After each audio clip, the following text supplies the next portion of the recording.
Hi, I'm Jo Clark, and thanks so much for joining me today. This is the Redefining Midlife podcast, a podcast designed for the 40-plus woman who is determined to challenge society's myths and beliefs around midlife. It's for the woman who is inspired and ready to define midlife her way.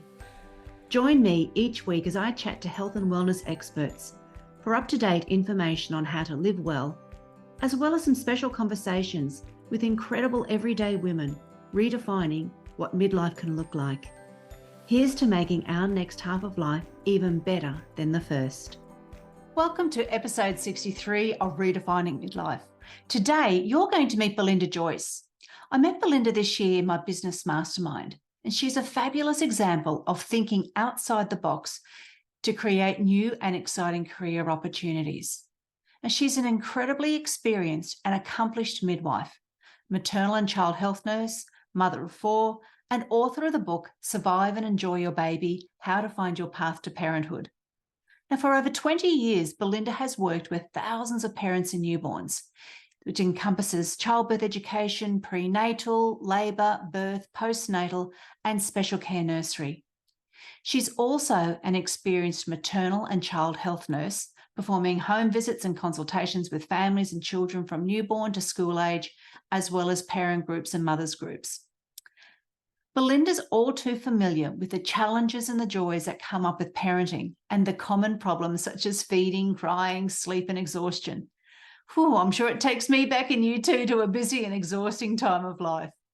But in our chat today, we talk about her early days, our family life, and the emotions that come with having an empty nest. And then we really get into her evolving career.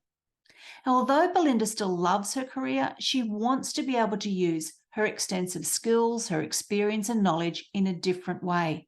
And I just love hearing all about it. She shares how she's taken a huge leap in her late 40s to grow a brand new business that provides online resources and programs for mums, corporate parent groups, and her brand new membership, the Baby Circle, which is a wonderful supportive online community for new mums. Welcome to the Redefining Midlife podcast, Belinda. I am looking forward to our conversation here, and it's wonderful to have you on. Thank you for having me. Now, I'm super keen to have you on as a guest because you're another amazing example of how we can redesign and redefine our work and life as we get older. So we're going to talk about the process you went through, where you came from to what you're doing now and where you would like it to go. Before we do that, I'd like to learn a little bit more about you as a person, and so the ladies who are listening can get an idea of who we're talking to as well. So tell us a little bit more about where you grew up in your childhood. Oh, I was born in Ballarat, Victoria, and I've lived here for the majority of my life with just one brother. Oh, with just one brother. Okay, and he stayed there as well? Yes. Ballarat must be pretty good. It's a great place to live, great place to raise a family. What are your favourite memories of that time when you were a younger child?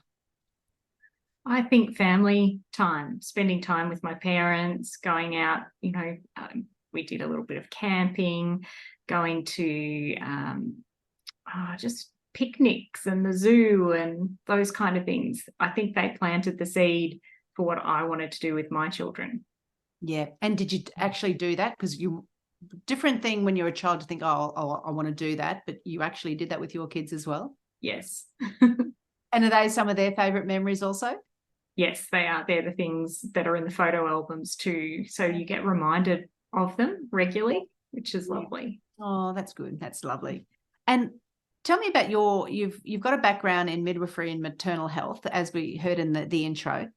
So did little Belinda spend a lot of time playing dollies and maybe nurse role playing when she was a young child? Oh, yes. Yes, I did. I did lots of that. Loved playing mums and dads, I think we used to call it, even at primary school. Yeah. And always, if there was a baby around, always the one to be wanting to have a hold, always handing them back when they started crying though, because I didn't really know what to do with them.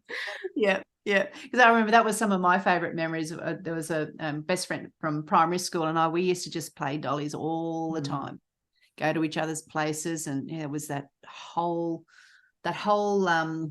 looking after them and having a variety of dollies and everyone taking turns in the feeding. And I remember the baby alive. I remember I got a baby alive for Christmas one year, and when you could actually feed the baby or the doll and the wheeze and poos, and that was just so special. You were so lucky. I didn't get one of those, Oh. but I did have lots of other dolls, and they were very precious, and I used to dream about one day when I'm a real mum. It was very, very important from a really early age. Yeah, same. But it's amazing. I love the dollies and the pretending of dollies, but for me, and everyone's different, I used to feel like a pariah when I would say this out loud because other women couldn't understand how I could possibly think or say that. The really early stages of, the child's life, I really struggle with my kids. Not struggled. I didn't enjoy it. Yes. And there's lots of people who feel that way. But you feel bad in saying that and admitting it. So you've got to love it. And you go, I don't. I loved it more when they were able to move and talk, and, that for me, and whereas other mums were probably tearing their hair at that stage. It's so nice that you're able to talk about that, because it normalizes it for so many other mums and dads, because we do get that picture of, you fall in love with your baby through the pregnancy, and then they're born and you're just going to look at them and immediately love them. And for so many parents, that is not the case. And then they feel like failures from day one, which is so wrong. It is wrong. It's actually really common. Is it? Yes. Yeah, because it wasn't as though I didn't love my baby. Oh, I love them dearly. I mean, you do anything for your little baby, but it was just not enjoying that stage. Yes. And I was somebody, I suppose I always worked with young children. So to have this completely demanding little baby, and then you couldn't work out what on earth was wrong. And I was in isolation, like my husband and I were isolated at the time, living on the property. So there was no one to talk to.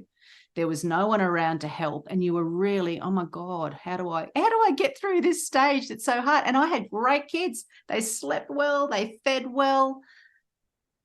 But that would have been so hard.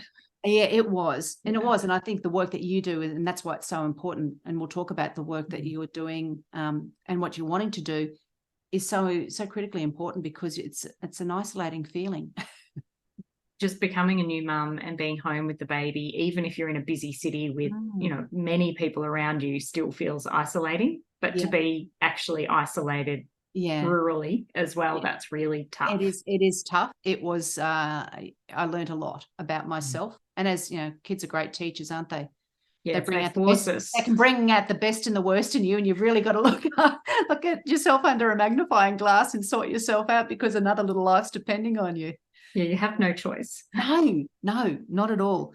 Anyway, we went down a fairly big rabbit hole that I wasn't expecting then, Belinda. So did you go straight from high school into nursing, or is that did you have a break? Okay. I did, yes. Yep. I applied and I got in, which was great. I was able to study locally, which was really wonderful. I could stay at home, and I have to say, through the training, there were parts I liked and parts I didn't like, but I got out the other end and then was able to specialise later. Okay, so at what stage did you specialise in midwifery? I did midwifery after I'd had my first two babies. So my second one was about 16 months old when I started. So it was definitely a juggle. Yeah. But I had wanted to do that since I started nursing. It was always the plan to go back and do midwifery. And at that point, that was the only way to become a midwife. There were no direct entry midwifery programs. Okay. So I went back and studied that over 18 months and juggled the young family and the huge amount of hours to catch 20 babies, which is what you have to do to become a midwife, and a whole heap of other things. But there've got to be 20 normal births and you have to catch the baby. So is that the hours. Well, the mother delivers the baby, the mother births the baby, and we just catch them, basically. There's not, if everything's going well, and the majority of cases it is, we really are just catching the baby when it's born and supporting the mum through labour and that period afterwards. Yeah. Do you think having your own children, the time you went there, you said you had two children, did that help you I suppose, put yourself into the position of the woman who is giving birth, and just have that different level of empathy than you would have had if you learned as a 19, 20, 21-year-old through university. I think so. I think there's benefits both ways, because when we've been through labour and birth, we know it the way we had it ourselves, and then so we assume that that's how other people are feeling it. So it can be a good or a bad thing, but I really think it set me up to have that empathy, and to even just to understand how you feel in pregnancy, and the heavy feeling, and the waddling towards the end, and all of those things. Yeah. And then to understand the shock of becoming a mum and holding your new baby, and often really not knowing what to do with them.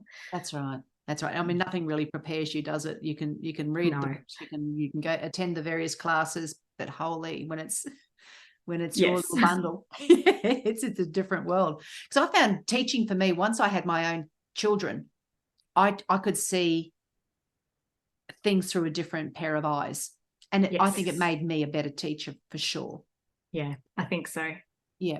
Just that different level, and the way that you can communicate with a parent, it gives you a little bit more of authority as well, because as a parent you can speak as a parent sometimes, but when you don't have your own children, it's sometimes hard to be seen as an expert. Well, you don't have kids, whereas I suppose having, and I've had parents actually say that to me, do you have children? And they're kind of qualifying me based on that. It also means I can give, I guess, knowledge and information that's evidence-based, as well as being realistic of what new mums can actually do, and not asking them to do things that just would seem so unfair. Which, if you hadn't had a baby yourself and understood the sleep deprivation and those sorts of things, you might have unrealistic expectations. That's true. That's exactly right. Yeah. Never thought of it like that, but yeah. That sleep deprivation is a big one. Now, did you travel much through your nursing career, or were you based in your hometown for most of it? I did my grad year down in Melbourne at Cabrini, and that was an amazing start to nursing. And then I moved back to Ballarat and had my first baby. So the rest of my career has been in Ballarat since then. Yeah. So you mentioned that you had 2 children when you were studying, but you've got 4 children in total. So how has a nursing career been when you're raising 4 children as well? It's been amazing because of the shift work aspect. And it's really allowed me to work part-time around the children. So I would often do a late shift that started at, say, 2 p.m. and finished at 10 p.m. And so the children might go to childcare just for the afternoon. I also did a lot of weekend work, night duty we all had to do. And that meant the kids could stay with their dad, and he could parent and enjoy that time alone with the children as well. And then I went back and studied again to do maternal child health. So I went back and did a master's in child, family and community nursing. And I did that when I had all 4. Wow. My youngest was in kindergarten. So I had children spread across high school, primary school and kindergarten. So it was a juggle. It would have been a huge juggle for you. And because you've had that experience in different areas along the path, from the pregnancy side of things through to the birthing, through to after, looking after the mum and the baby when they've left hospital, which one do you prefer, and what's your favorite part of whatever that job might be? My favorite is, I guess, that from after the birth, when the mum and the dad, but it's mainly mums I work with, where they become a mother and learn how they want to parent and find their own pathway, and get to try out all the different options, and I guess not be stuck in what they thought being a mother was going to be like, because it's different than what you can ever imagine. And I had some pretty big ideas of how I wanted to mother, but once I became a mother, that all changed when I realized what caring for a baby is really like. And I guess, getting realistic, I was going to have, all the home cooked meals and baking, and the house was going to be beautiful and clean. And it's really not like that. Early on, it's a 24-hour job, just keeping the baby fed, keeping the nappy changed, and maybe occasionally having a shower yourself.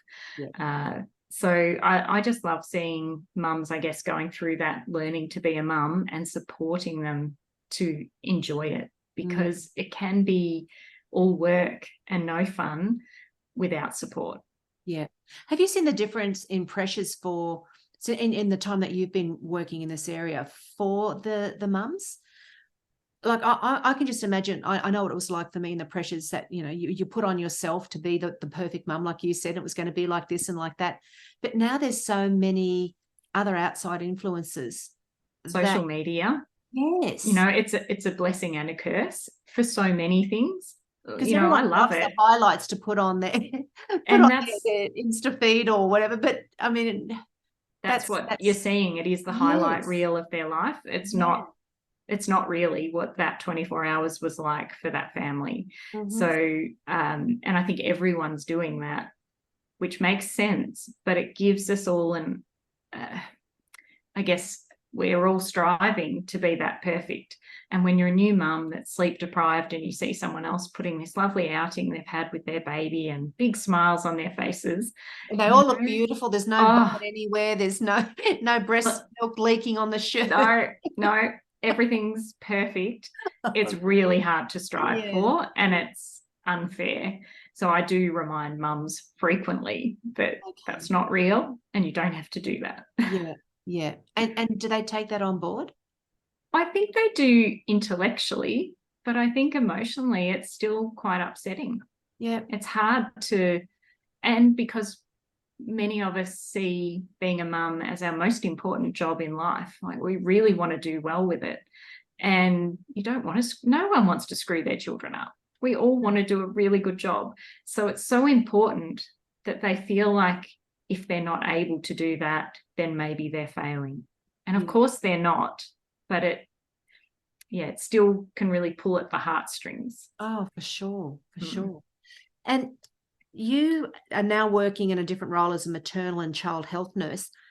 Can you explain what that is? Because I've got a vague idea, but it wasn't like I never experienced that, so I don't really know what it is. So can you other people might know, but I've got no idea. I'm based in Victoria, so every state has a slightly different service, and we've got a different name in most states as well. In Victoria, all maternal child health nurses are nurses and midwives, and then they've done further postgraduate study to practice in the area. So they're highly skilled, and we have an amazing free service here that sees new mums within 2 weeks of the baby being born at home, and then we invite them into the centre after that, up till their child is 3.5 years old. So we do all the weighing and the measuring and the growth, but also the developmental checks. We do vision screening. We do,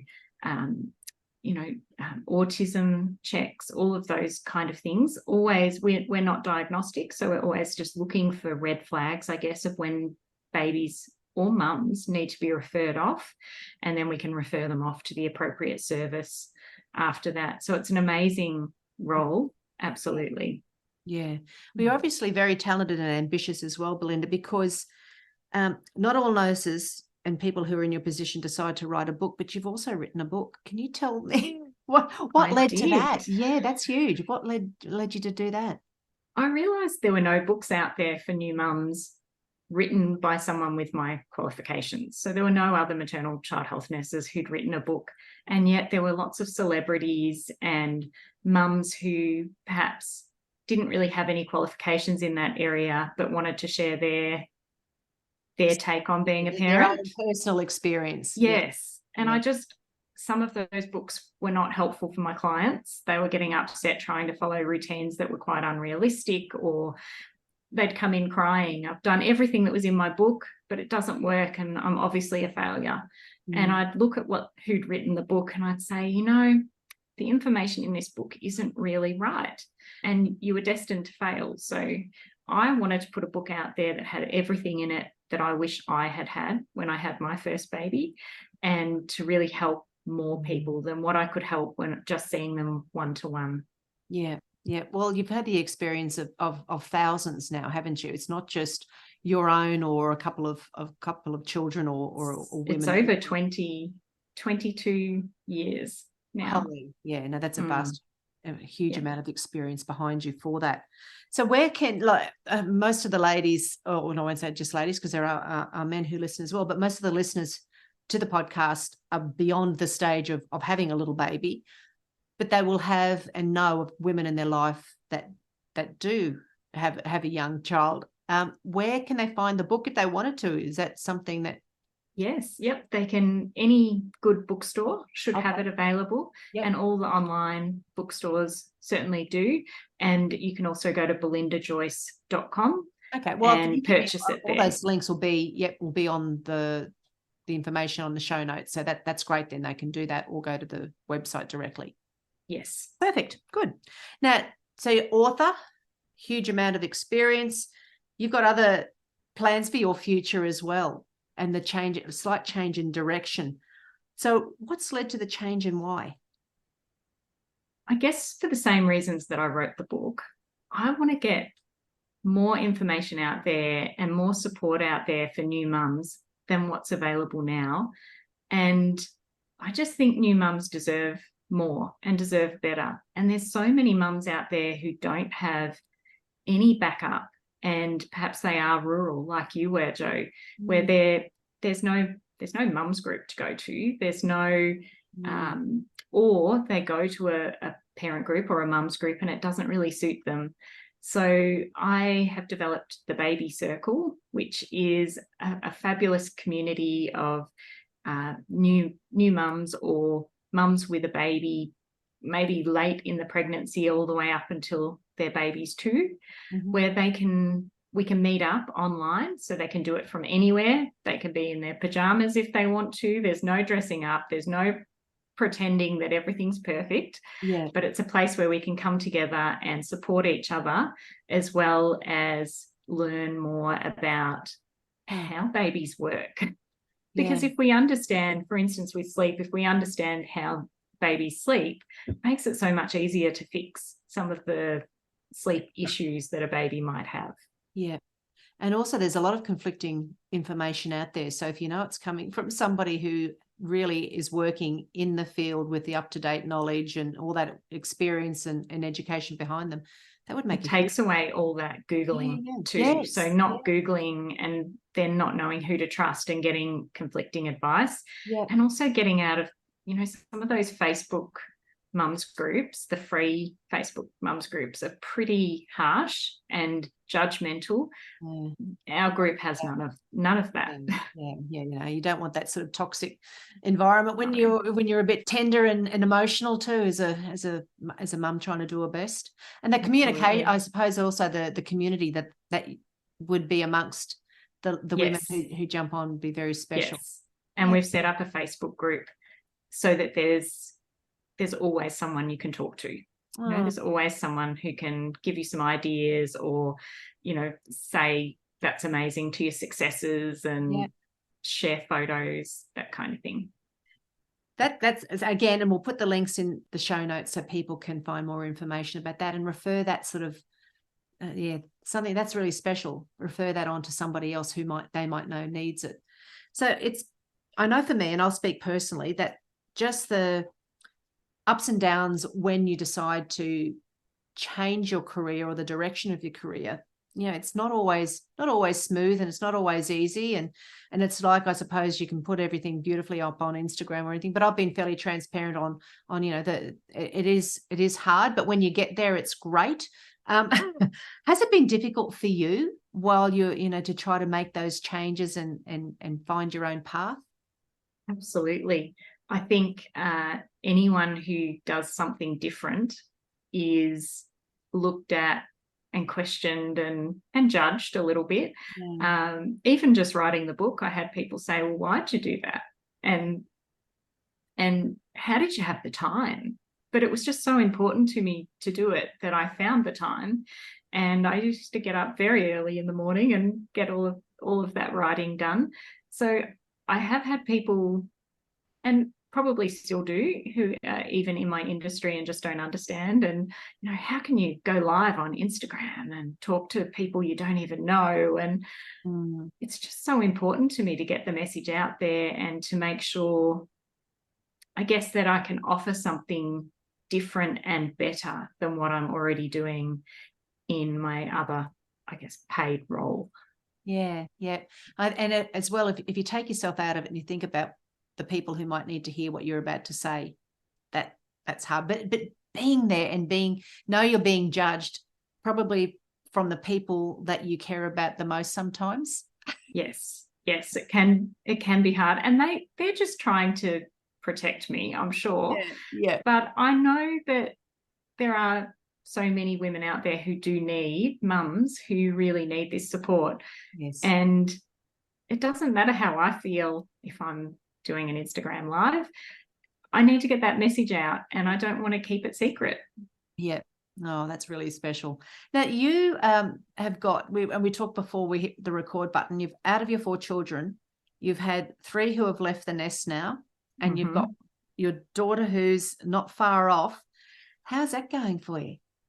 Well, it's a bit of a shock to the system, because I guess I've talked about how being a mum was so important, and I know I'll always be a mum, whether they live at home or not. But it's been a really big part of my identity. So I loved being a mum, picking children up, dropping children off, doing all the fun things that you do at home, cooking together. With 4 children, there was always a lot of work to be done around the house. So we always did a lot of teamwork, and that's taught them how to be independent when they've left as well. But yes, I've only got one left, and she turns 17 soon, and 1 more year at school next year, and then she'll probably head off to university as well. So I am going to have to readjust. So I'm not only readjusting in my career, but also readjusting in my home life and my identity. Yeah. Oh, it's such a big shift, and it leaves can leave a big gap in your life. So to prepare beforehand is really helpful. But even when, again, it's kind of like childbirth. It's not, you don't realize what it's going to be like until it actually happens. It can be, even with the best preparations, it can be upsetting. I think I'm going to be that prepared person. for that, and to accept that, and to know that I think the community of women who listen to the podcast, a lot of them understand that as well. Yes. And it's lovely when there's that support network. Now, Belinda, it's seen fairly natural and acceptable to support women through the changes during pregnancy, childbirth, early stages of motherhood, blah, blah, blah. Then the support basically disappears, and you muddle your way through the children growing up. How important do you think it is to support women through as they're going through the menopause transition and beyond? It's imperative. I think, we talk a lot about, even puberty and girls getting their first periods and supporting them through that. All the hormonal changes that we have with pregnancy are supported so well. And then we get to that perimenopause and menopause time, and apart from people sort of talking about hot flushes, there's not much more out there that we talk about socially and publicly with women, and even less talked about with many health professionals. So I think there needs to be a lot more support and a lot more understanding across the board, especially by employers, really understanding what women are going through. It's a massive change that many women do not breeze through and don't really expect. And like the empty nest, it can take you by surprise. Yes, because, definitely. There's a lot of things that can happen. There's the good, the bad, and the ugly. So being prepared helps. Being educated on what could possibly happen helps, and know that there's support there, if certain things come your way. And listening to this podcast, I think, is a really great start. Oh, that's number 1, Belinda. Well done. Of course. Yes, top mark. Thank you. Top marks for you. But you have the experts on who really do break it down, and as well as your own knowledge, which is immense. It's really helpful to know that we're not alone when we're going through this. Yeah. And that's just one side of what happens at this stage of life, is the hormonal shifts, and then the emptiness is another side that can happen for some women if they've had children. But there's also lots to look forward to. There's absolutely. What are you looking forward to in the second half of life? Wow, I've got my eldest getting married next year. So we're going through all these new stages now. Yeah. So she's getting married next year, and who knows when the next one, he's settled down with his partner as well. So who knows when that could happen. I love visiting my children. So the children who've left home are in different towns to me. So I have to go and visit them, and I love it. We have day trips, we have sleepovers, we really have a lot of fun. And the 4 children themselves, they have their own group chats and their own secrets that they don't tell us parents, but they get along so well. They're like each other's cheer squad. Yeah. And I really love that, and it makes me feel like I've done a really good job, because they actually genuinely love each other.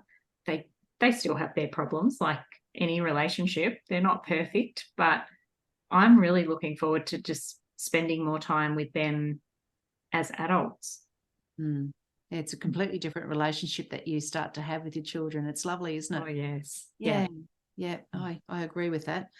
What words of advice or message would you want to give people who are listening about this stage of life? Oh, I think try to be flexible and look for every opportunity, and enjoy it. Don't, even the bits that aren't perhaps as good, I try not to complain about it. I try to be curious about it. And, if there's some bad symptoms you've got, you don't have to put up with it. There are lots of treatments and things out there that can help. So go and see your GP. But otherwise, I think roll with it. And you've got all this experience now at this age. It allows you to, I guess, be a lot more flexible and to look for the opportunities. Yeah. Well, you're a great example of somebody who is actually talking the talk. Thank you. Because it's easy. And walking the talk, I should say. Talking the walk and walking the talk. Because what you're doing is, it's one thing to think about it, and it's one thing to dream about it, but to actually go and do it is something else. So congratulations for being brave and taking those steps. Thank you very much. I think you've done exactly the same thing. Yeah, well, and it's great for women to be able to see and to hear and know that there are other, if you're a bit unhappy, or there's more to it, start exploring, start to think about what you can have and do in your career. Because I've had lots of different sorts of women coming on from all various professions and jobs and experience, and they've gone in different directions. So, there's great examples out there. So go back through the podcast episodes and find these women and give yourself that permission to explore and take a step towards a different direction.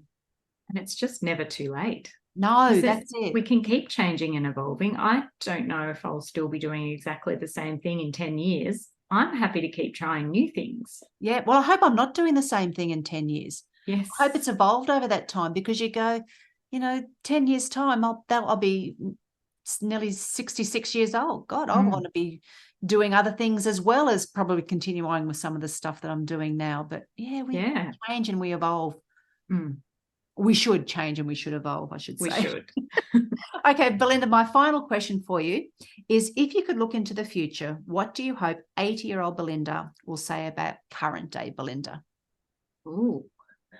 I hope that 80-year-old Belinda really is proud of what I've done, and